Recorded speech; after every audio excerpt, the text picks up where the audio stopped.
What's up, everybody? It's Johnny King with another episode of the Johnny King Show. I'm psyched to have an amazing guest with me, Sean Burroughs, all the way from Florida. He's a former active duty Marine non-commissioned officer, father, health insurance broker, and now, most importantly, a motivational speaker. So, Sean, thanks for being with me, man. Thank you. Appreciate it. Yeah, it's good to have you. And I love that I'm a big part of seems like the new passion is getting into the motivational speaking. And your story is a very intriguing one. So I'm excited to kind of get into it and hear how things are with you. But if you don't mind, maybe you could tell us a little bit more, for those who don't know you, just a little bit more about your past and your formal bio. Wow, good. Well, thanks again for having me. It's definitely it's pretty awesome. And more about me, it's just like I said, former active duty Marine. I've done a bunch of other stuff in my past professions, in the from sales to financing and banking, and property management, facilities management. But now I had found myself just about 5 years ago starting another company in the insurance world as an insurance broker. And that's just got off the ground, off and running. Pretty excited about it, but at the same time, in the midst of all this crazy chaos and everything, I found my voice, being able to share. And like you said, there's a lot of people, or some people, that have decided to take this on, but I don't think it's a bad thing, the whole motivational speaking, because with what's going on in the world and where things are going, we need a constant source of positive to keep us focused in the right direction and remembering what we're here for and what we're doing and why we're doing it. So I'm totally excited about it. The name of the company, Burroughs Motivation. Things are on the grow, things are on the rise, and I'm super excited about where this is going. So That's cool. Really cool. And I think it's you touch on a good point, which is, everyone has various vocations, right? And yet at the end of the day, we're all human beings. We all have, same colored blood rolling through our veins. But what dictates the successful from the people that unfortunately, pass away with regrets of things they didn't take action on, or dreams that weren't realized? What is it that that you've taken from let's even just say your active duty years that translates into the motivational work that you do now? well, you'd have to think, really, it's just that drive, the ability to create a resolve in an instant. Not really pushing back so much on why, but when and how. There's not really time to think about, well, maybe you should try this, maybe you should try that. It's like, no, forming quick decisions, being able to formulate a plan on the fly, and also take others' input into how to execute. That's a big thing that I've taken from the Marine Corps, is being able to work as a team, being able to, you really find out who you are and what you're made of. There's a crazy story at boot camp. Everybody has a boot camp story, so here's mine. So boot camp, pretty simple. I was a squad leader from day one, so that doesn't happen often. Most people get fired from here and there, but drill instructors were just running through the squad bay, just kind of crazy. And it was really funny because we were messed up, a bunch of 18, 20-year-old kids, straight from their mom's house, doing stupid stuff. And they were calling us out on it. And at the end of the day, they found a bunch of stuff that they should have found. Not anything crazy, just like contraband, peanut butter. Heck, we get hungry. And they ripped the squad bay apart and they fired everybody. And, he got in their face, pretty typical Marine Corps style. And you're fired. And I was like, no. It's like, whoa, wait, huh? So even at that point, knowing that I wasn't going to let anybody knock me off of my game. No, yeah, we have setbacks, but you know what? I'm going to fight for it. Even if it, for lack of a better phrase, even if it gets me killed in a drill instructor sense, I'm going for it. I don't care. I'm leaving it all on the table. And so many people refuse to do that in life. because it is hard, because it is challenging.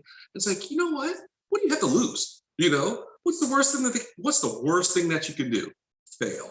What's the worst thing that could have happened to me in that situation? I would have gotten fired. you know and that's it. They couldn't kill me, they couldn't bruise me, they'd have just worked me a little harder. That's about it. And I think if more people had that type of thought process, or even knew that they could do it and tap into that, there'd be so many more things realized in their personal life and their professional life and their spiritual life, that there'd be more fulfilled lives. People live more fulfilled lives. What I love that what you said there is too is like a lot of people are in reaction to whatever circumstances life throws at them, right? Life is happening to them versus life happening for them. And the power of no, of saying no resonates with me in that story, but also just in life, because you don't always have to say yes to Mhm. everything. I definitely feel like in the work I do with men, there's a lot of men who just say yes.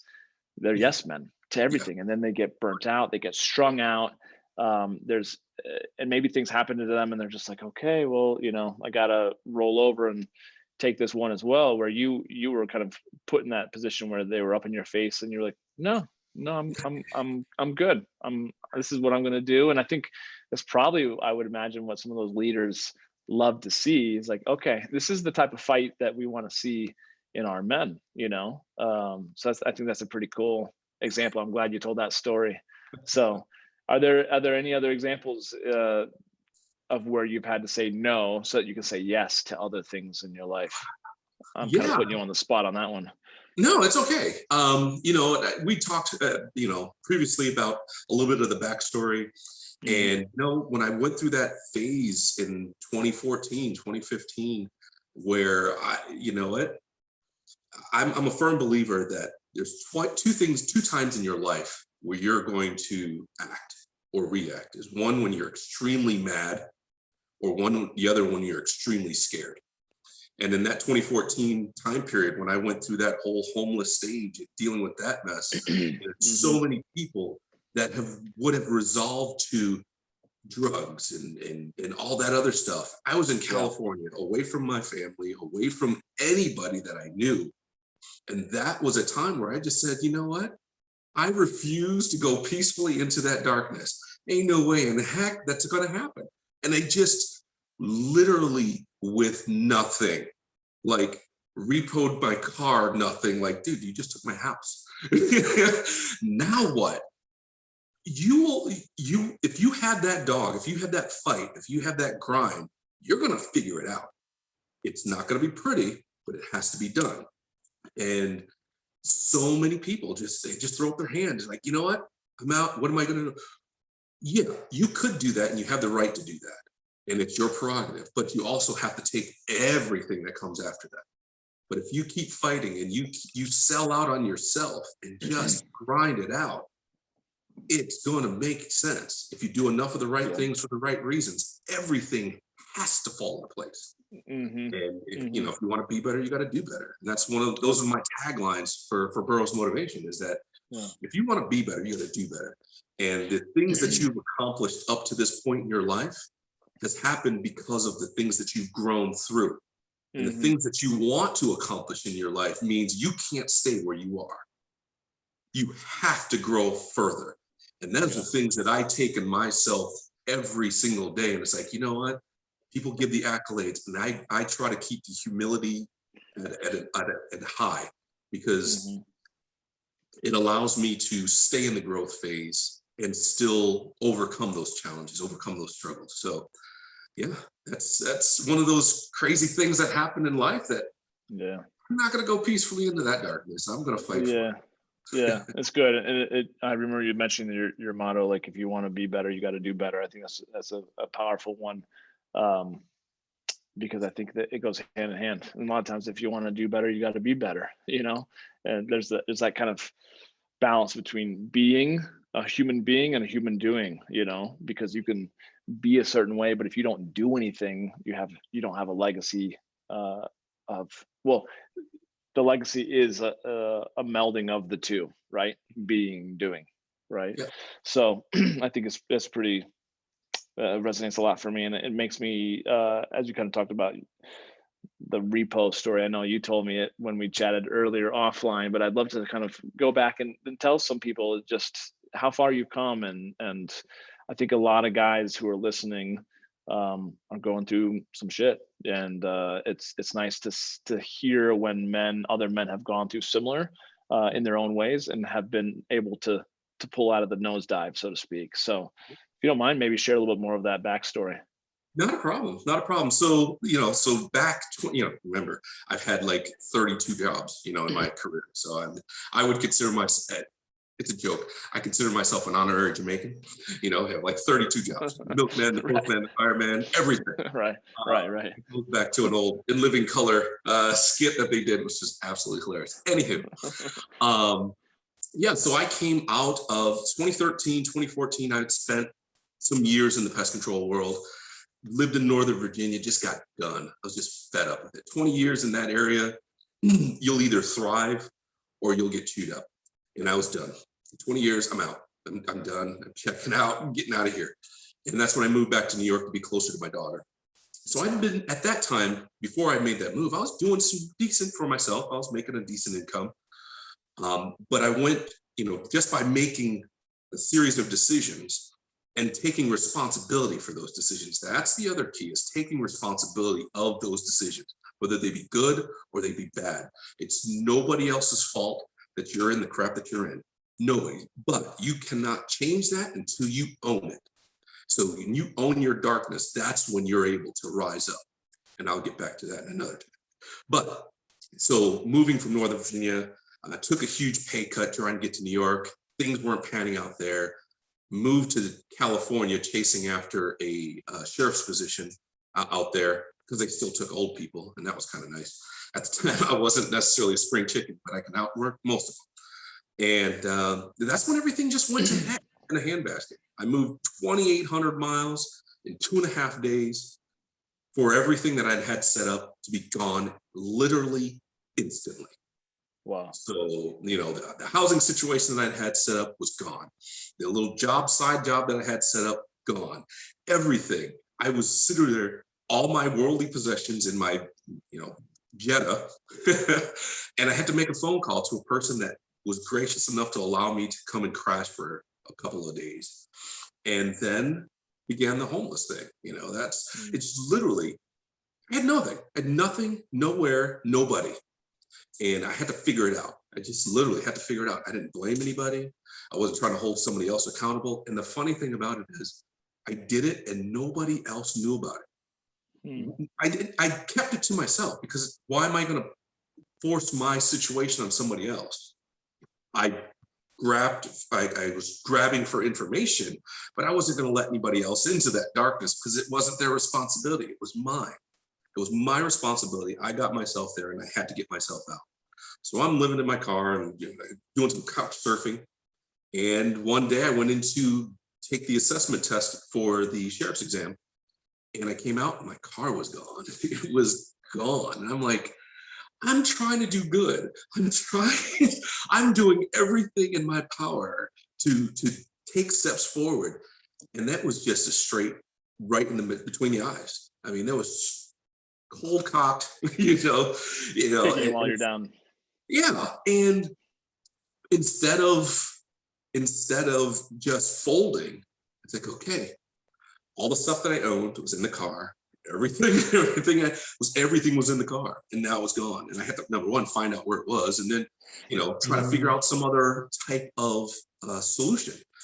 And I made a couple phone calls to a guy that I'd never met. I met once at a car show, and he and his wife took me in for a couple weeks, and it was the bounce. That was the first bounce.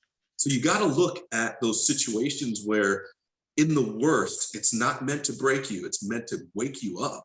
It's like, okay, now what are you gonna do? You got to earn your place in society. It's not going to be given to you.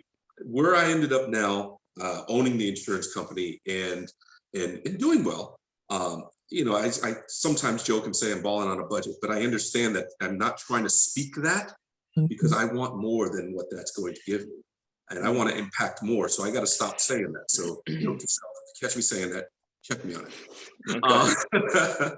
But you've got to be willing to push forward, push through that garbage, and any circumstance, any situation, you can choose and say, you know what, I'm out.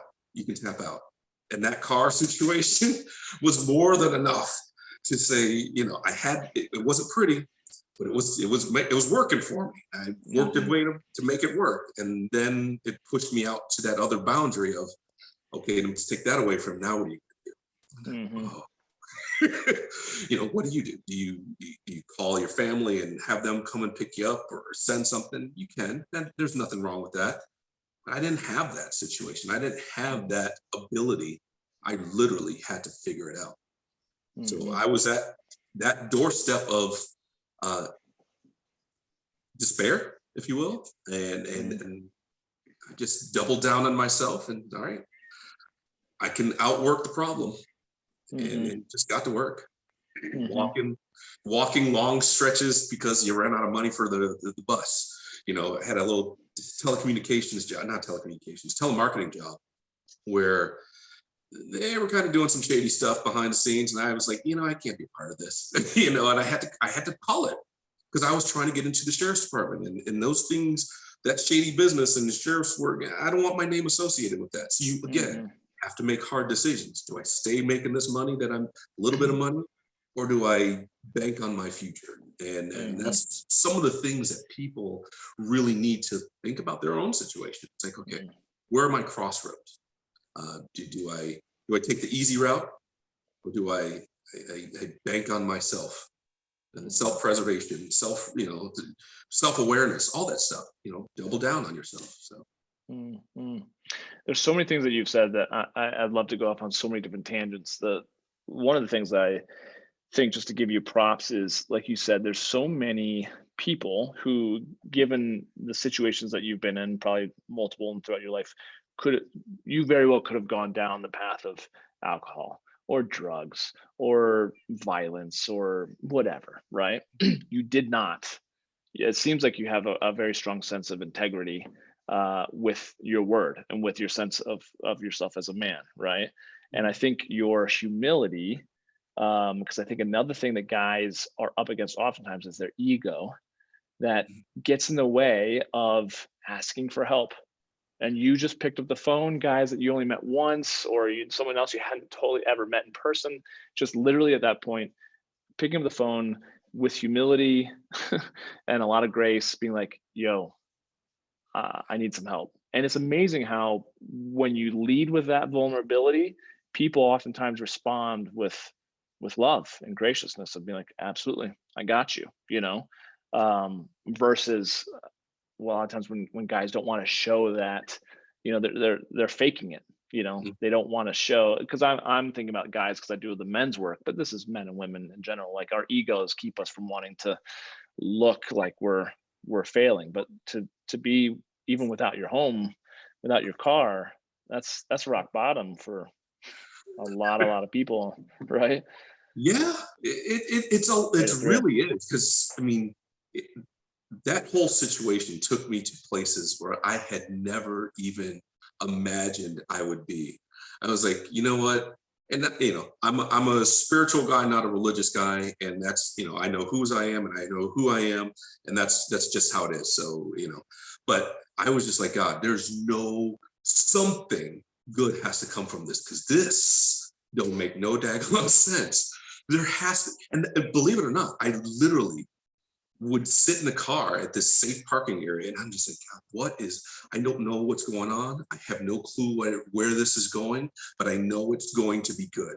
It has to be good, because it can't get any worse than this. I mean, you either splat when you get to rock bottom, or you bounce. I was bouncing. I mean, I took some tumbles and I got bruised. There ain't no doubt.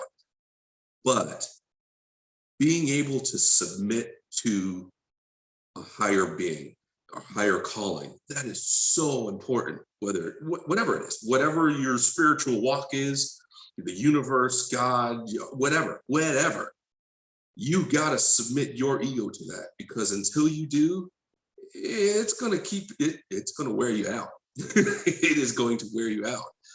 But once you do that and you build that belief in yourself, then you can start doing things. Then things start popping off here and there and small pieces here, and you start connecting those small pieces, which then creates the end, not the end of the story, but the fully coming out of that darkness was moving to Florida. And for me, it was moving to Florida and changing jobs because of what was going on.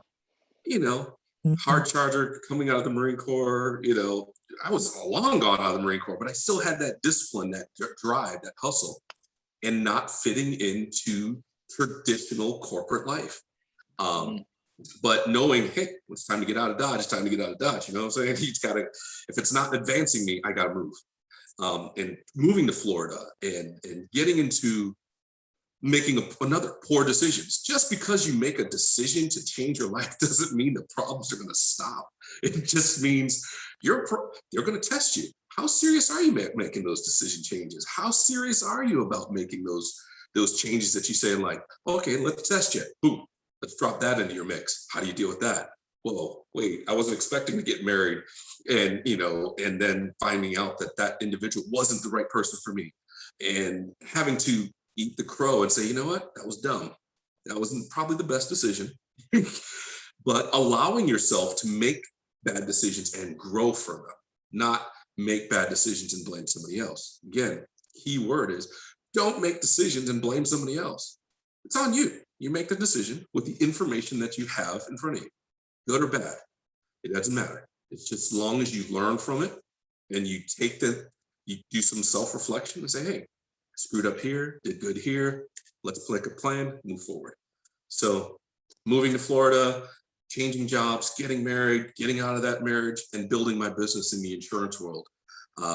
It's allowed me to start to grow and start to live the American dream, if you will, private business ownership, being able to work for myself, owning a home, that was huge. So if you do the math, from 14 to 19 was like the darkest time, but it allowed me to build enough of a foundation to be able to purchase a home by myself.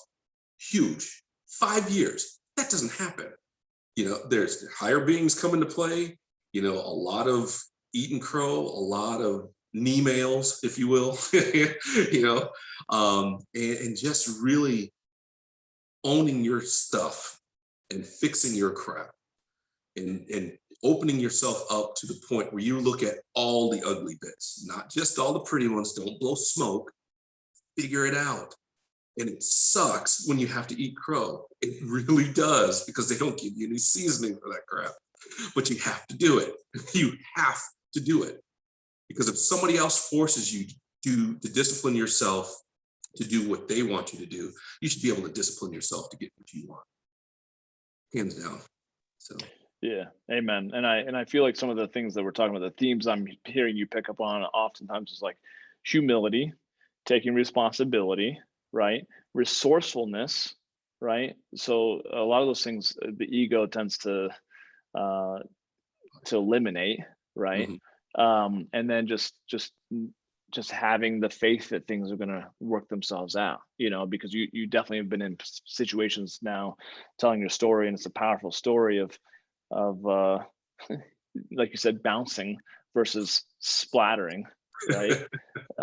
And just kind of being at a disadvantage to maybe other people for one reason or another, and just saying, you know what, okay, cool, like you said, eating crow, but you've also, as your motto says, if you want to be better, you got to do better. You've actually been at the plate swinging the bat, versus a lot of people who are scared to even have to eat crow at all, so they won't even get up, they won't even swing the bat. You've taken more hacks, right? It's like Michael Jordan saying, like, you miss 100% of the shots you don't take, right? Exactly. So you're taking tons of shots, and over time you learn, right? You're like a consummate entrepreneur. You just keep course correcting, and you figured your way out, right? Does that surmise what you've been saying? 100% accurate. I mean, yeah. definitely accurate there. There's so many people want to start off doing something with the guarantee that it's going to work. It's like, dude, no, There's no guarantees. I teach it with my agents in the insurance world. I teach them, listen, you don't know if that lead needs your assistance or not until you call them. And if they say no, okay, fine. You move that one to the dead pile, you move on to the next one. But you're never going to make any money if you don't pick up the flipping phone. I mean, you don't know what's on the other end. No clue. But from doing the work, sowing the seed, I make a lot of farming analogies, and I've never grown up on a farm. But, but if you don't sow the seed, I mean, really, if Yeah. you think about it, if you don't sow the seed, how you're going to ever get a crop? But everybody's talking about the seed and the fertilizer and all that stuff. What happens in the first step? The first step is somebody's got to tear up that ground, and you are the ground. You gotta disrupt something. You've got to tear that up. You got to be able to make it so that you can even start to water, or before you even lay a seed, you got to till the ground. You got to add nitrogen. You got to add all these other things just to get to the point of making it fertile ground. Then you can start to plant. And even every time you do that and you do it properly, doesn't mean every seed's going to take. And you're going to have some crow that's going to come and eat the seed and take off. And you're going to have some seed that just didn't work. And there's going to be some rocks that you forgot to pull out. There's going to be weeds in the garden. You got to go through all that stuff. But it doesn't mean that you can't be a farmer. It doesn't mean that you can't have prize-winning crops or whatever, be able to sustain a country or whatever you want to do. It just means that you have a lot of work to do. And let's roll up our sleeves and make it happen. And you'll be a successful farmer as long as you don't quit. And you'll be a successful person in life as long as you don't quit. So yeah, I like what you said about, like, you got to till the soil first and foremost for it to. And it reminds me of that a quick little story of one of my favorite guys. And again, I'd say more spiritual than religious as well, but certainly a believer. And Bishop T.D. Jenks said, I saw him on YouTube at one point, and he said, with the story of Jesus and the loaves and the fishes and feeding the multitude, they said, oh, we only have 6 baskets of fish and 3 baskets, whatever loaves of, I don't know the whole story right by heart, but in the Bible, it talks about how Jesus broke the bread and then blessed it. And T.D. Jenks said, is it so interesting that he had to break it first before he blessed it? through that. And I'm like, man, like it's just to your point. It's like a lot of times I think in this life, we kind of have to be broken and we have to surrender, which is what you said, before we are given the bounty that we have all the ability to receive, right? But a lot of times it's the humility through the breaking that then you're willing to actually receive, versus you having the need to have control over everything. Because I think that's the biggest addiction that we have as human beings, is control, right? So it sounds like you've learned that in spades, which has allowed you to change the trajectory of your life. Yeah. For sure. It's a hard thing to do because we are selfish people. We want to control everything. We want to be the master of our destiny, or the master of whatever, man. Sometimes you got to know when to sit your behind down. Sit down and figure this out first. Then you go to the next step. Don't even worry about what's going on, whatever Johnny's doing or Jerry's doing, man. Don't worry about them. Run your race. This is for you. Your humility is for you. Your sacrifice is for you.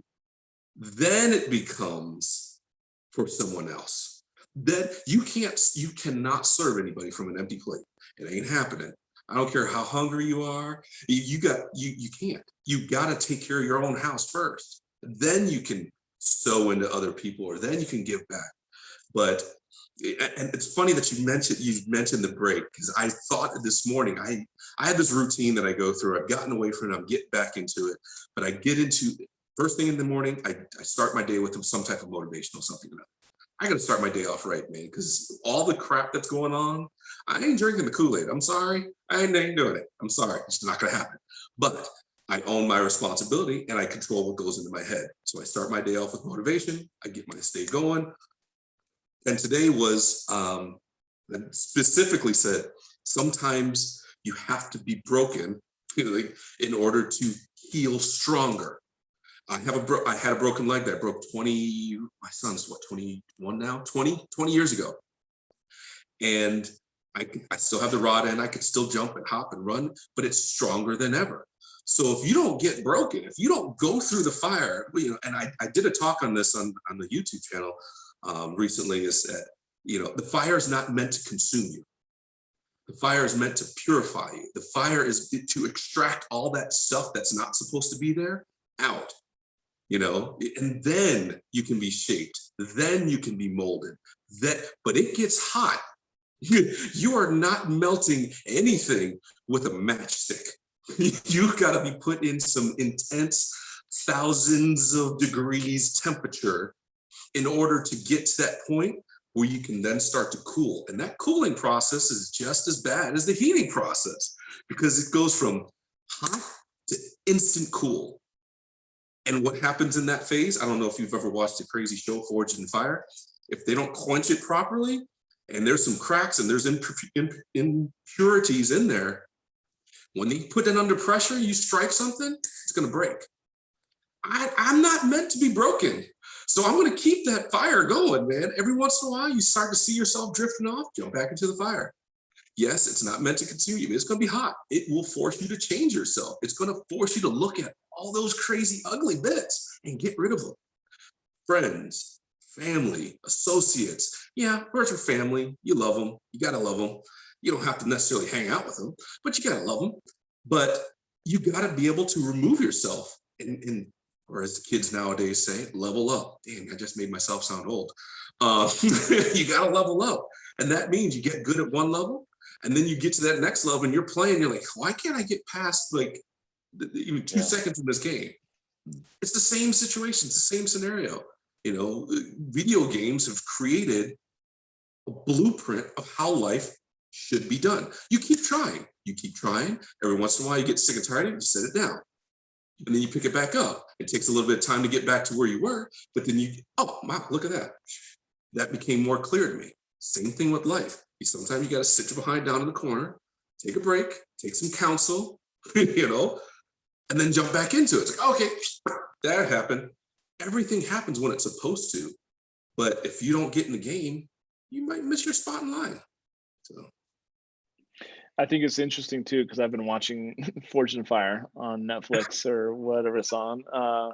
And it is pretty cool because I actually was an artist and I got an art degree in college. So I've always been an artist, and yet I see myself using my art skills in different areas of my life. But when you watch that show and they're blowing glass, man, obviously they have, I forget what they call it, their oven, right? But they have to be so intentional with something that is so fragile, right? And there's plenty of times throughout the show when they're hustling, times getting, they're getting stressed, they're not as careful as they should be, and they lose it all. It shatters on the floor and you're like, oh my gosh. So it's very interesting to see a medium that is so fragile potentially, but so beautiful as glass is, right? But requires such extreme temperatures, from heat to cold water and that sort of thing. And again, it makes me think of a book called Wild at Heart by John Eldridge. Right. Again, I don't know why I'm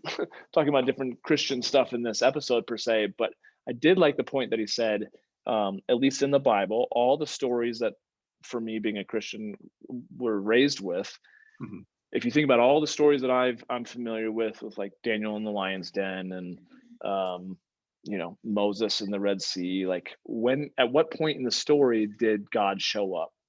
And he always would show up not before, let's say, Shadrach, Meshach, and Abednego stepped into a fiery furnace. He showed up once they were in it.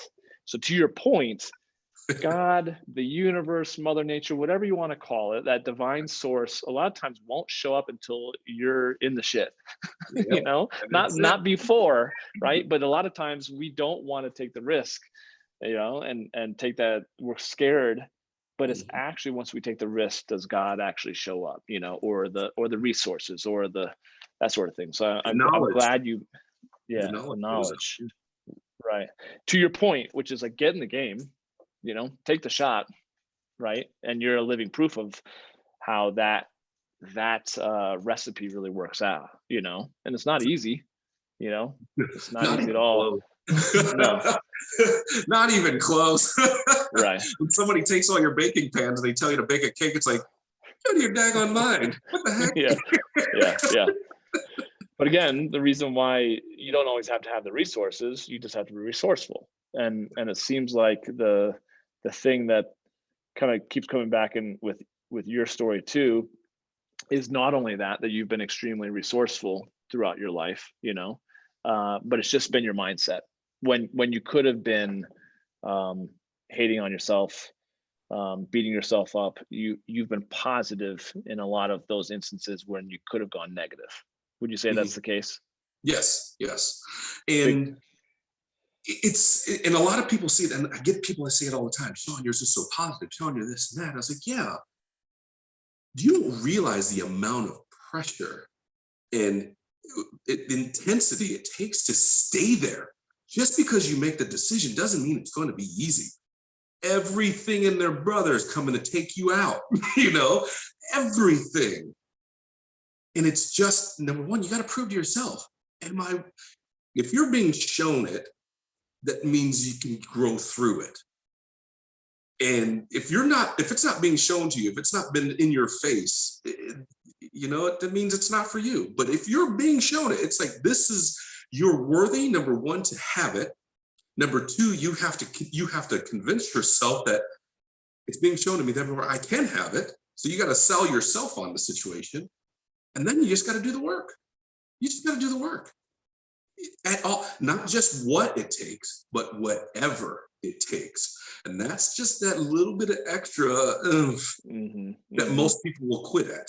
Most Hmm. people are like, oh, I tried, and don't get me wrong, I have eaten I've marriages bad, a relationship. I mean, seriously, most people are like, why should I take your advice? Because I've been there. I built the fire. I walked through the fire, kicked over the fire, sold T-shirts next to the fire, put that fire out, said I'm out. I'm done. I ain't got time for this no more. Because you're entitled. The only time you'll ever hear me use that word entitled, you're entitled to get whatever you want, but you have to do the work. Yeah. You'll be sitting around waiting for somebody to rescue you. That's the thing coming. It's not Yeah. coming. But you will have all the tools and the resources you need in order Yeah. to get yourself out of the situation. Once Mm-hmm. people take personal responsibility for their situation, their Hmm. whole world, doors open up because you're Hmm. no longer expecting somebody to do something for you. You're going after Yeah. it yourself. Yeah. And if you don't have it, and I tell people this all the time about me, I don't have some of the trappings of success that most people would have. And it's because I haven't worked hard enough for it. I haven't earned it. I don't expect anybody to give me anything, nothing. Yeah. I'll bust my tail and work for it. And that's both a blessing and a curse, because if I don't have it and I want it, that means I got to get out there and work for it, and I got to make it happen. So I can't look at anybody else and say, well, you held me back or you did this. No, you, looking in the mirror, didn't get your butt up and do what you needed to do. Hmm. Now go make it happen. Hmm. It's interesting. I think along those lines, but also maybe switching gears. I hope you don't mind me asking. In terms of entitlement, especially in this country, privilege, the conversation privilege of this past year, the conversation around George Floyd and racial justice. How have you dealt, just being in the Black community, with? I mean, I have a bunch of friends here in town that are Black, and some of them are on both sides of the spectrum. You know, and talking about responsibility, I just feel like there's a lot of things that have gone down, gosh, throughout human history, but let's just say just over this past year, where people aren't taking responsibility for their actions, let's say. Um, being a man, regardless of skin color, but being a Black man, how have you kind of worked your way through just all of the turmoil that's gone on in this country, when you and I we're in this service of helping people, regardless of race and everything else or gender, just helping them level up, because I feel like you have such a huge heart to give to people, right? But there's also so much anger and animosity and just sadness, like the darkness that's kind of in the world right now. How are you personally dealing with that and helping people get through it, if you don't mind me asking? Well, you first have to understand where you are. You got to understand where you personally are. Not Hmm. stop trying to take on the world's weight. Hmm. There's a guy that did that long, long time ago. Hmm. He, they put him up in a tree, nailed him to a cross. He got that. I ain't got to do that no more. That's not my responsibility. My responsibility is to own the space that I'm in. And again, take responsibility for your actions. And it's part of the model. If you want to be better, do better. That means you're going to have to make some hard flipping decisions. I don't need to be hanging out with them people. I don't need to be hanging out with them people. No, I'm not going to buy into a situation just because I am of a certain whatever. No, do you run your race? I've lived 45 years. I joke about it, but it's true. I've lived 45 years. I ain't been shot at yet. It's because I live my life in a certain way. Call me a sellout, call me whatever you want, but I guarantee you won't call me two things: an employee and lazy. It ain't gonna happen. That's not me. I don't expect nobody to give me anything. So in Hmm. order and the greatest thing about this country is you can say and do whatever the heck you want. Yeah. But dot dot dot dot, you now open up the whole world of stupid because people are going to judge you. People are going to say whatever you want to say. Yeah, that's well, they shouldn't judge me. Well, you shouldn't say what you got. You know, Yeah. don't be stupid. Don't be Yeah. dumb. Don't do it. Just where do you want to go and align your actions to your vision? Hmm. Hands down. Doesn't matter white, blue, green, brown, gay, transgender, whatever. Align your Hmm. actions to your vision. Hmm. Once you do that, yes, there's going to be stuff that comes all around you.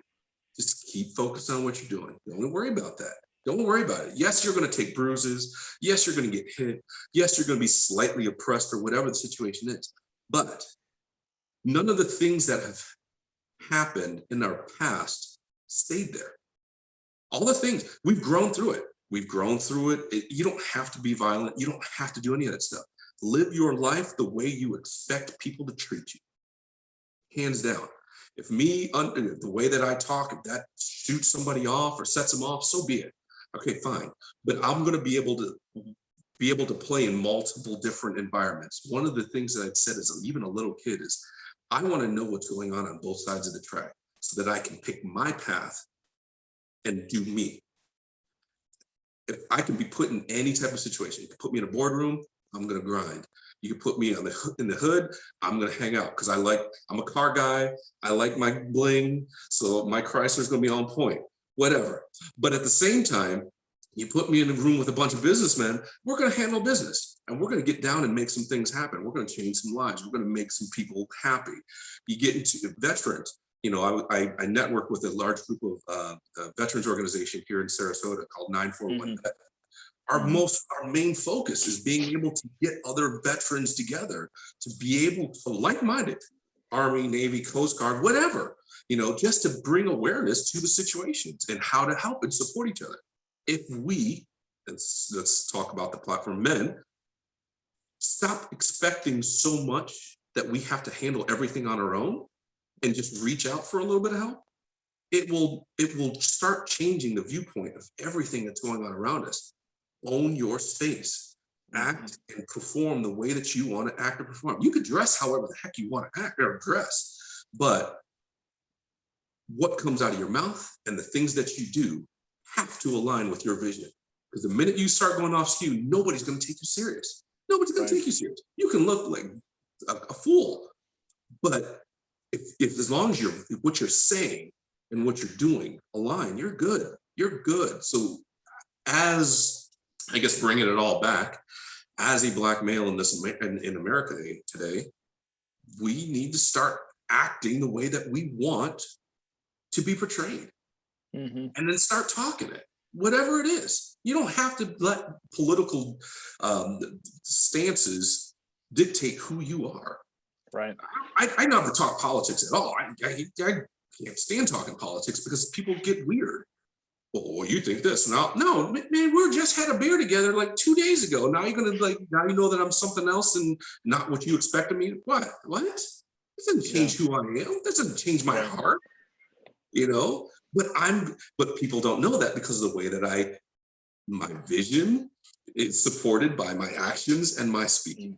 Mm-hmm. So No, I love that. I think that's have you ever seen that kind of like diagram? You can search it on Google for anyone that's listening. If you just look kind of like above the line or below the line, and there's a line, and people above the line are victors and they take responsibility and they don't blame. People that are below the line, right? They're pointing the finger, they're blaming others, they're passing judgment, they're not taking responsibility. And I kind of feel like at the end of the day, if more and more people were just taking responsibility for their actions, like you're saying, being in integrity with their word, with who they are and how they show up, so that their word and their behavior are aligned. Like you said, if you want to be better, you got to do better. Uh, the world would be a lot better place, I think, in many regards. But I think there's a lot of finger pointing, a lot of judgment, which I agree that when it comes to politics, it's just it's judging people, and people are immediately unfriending people because of their political affiliation. It's kind of like we're 6 years old again, and it's a little sad. I think that's the key to what you're doing, the key to what I'm doing, which I think the world needs more of, which is just bringing people together through loving each other, through humility and service, versus what we're not getting, or how we're a victim to this or that. So I love what you're doing, and I think it's the world needs, like I said, a lot more of it. So I really appreciate it. In terms of if people are inspired by, I'm sure they're inspired by what you're saying, but if people want to get in touch with you, if they want to possibly have you be a keynote speaker, do any type of corporate training, whatever that might happen, how can people get in touch with you? the easiest way at this point is going to be Facebook and Instagram. Yeah. Facebook at Burroughs Motivation, same thing with Instagram. And then you can also check out some snippets of different thoughts that I have as far as training and inspiration on YouTube at Burroughs Motivation as well. So Easy enough. Easy enough. Well, in closing, what do you feel like is just, I mean, we've talked about your model several times, but what would be kind of a closing thought that you think is just really important if someone were just needing to take one little nugget away from everything that we've been talking about? Because we've talked about a lot of things. What do you feel like is the key to just making sure that you're happy and making progress, and you're in alignment with, like you said, you're doing and you're being? What do you feel like is one of those things that you'd offer to them in your closing? your situation that you're in right now and your past they don't define who you are and your future. I have been through some. I could have been that angry black man. I could have been the guy that just just goes off the handle because life has dealt me a crap hand. I do have kids. I don't get to see my kids, but there's a different story in and of itself. But it's not because I'm not who I say I am. My walk and my talk match. And in your situations, your past, people are always going to try to bring that stuff up against you to keep you where you are, because they don't want to see you advance, even though they say they do. Don't buy into that. Don't buy into it. It separates yourself from the masses.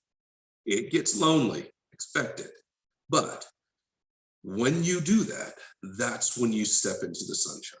That's when you hit your day in your day in the spotlight. It's going to take a lot of effort. It's not going to be instantaneous. Remember, 14 to 19, 2014 to 2019, 5 years plus some, before I started really catching my groove and realizing all that stuff that I was going through wasn't meant for me. It's meant for this time right now. It's meant for me being able to share and uplift and motivate and inspire and show somebody, you know what? This guy's kind of ugly, but he done been through some stuff. And that means I can do it too. And it's true. You can. If you get up every stinking morning, that means you still have a chance. Mm-hmm. It doesn't matter if yesterday sucked. I mean, it's just worst day ever. You still have a chance. You still have an opportunity. It just takes a decision. And once you take that decision, then you start surrounding yourself with people that can help you make that happen. Mm, that's ultimately how you get to wherever you're going to go. So, mm. I love it. I love it.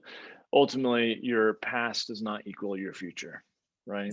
I'm close. Yeah, I love it. I love it. Well, Sean, thank you. We could keep talking for hours, I'm sure, but we'll wrap it for now, and we'll do it again soon. But thank you for your time. Thanks for your wisdom and your humility and the service that you're doing, just in being the man you're doing, being the man that you're being, and just letting that light ripple out, because it really is motivating, and I'm so hopeful that people will listen to this podcast and then follow you at Burroughs Motivation on Instagram, or connect with you on Facebook, or reach out to you, because um, the world needs more people like you. So thank you so much for being on the show. My pleasure, man. My pleasure. Awesome, awesome. Well, thank you guys so much for joining me as always on the Johnny King Show. I hope you really enjoyed this episode. Like I said, if you just took one nugget from all the things that Sean shared, then this will be worth your time. And until we meet again, thanks for listening. Have a great day.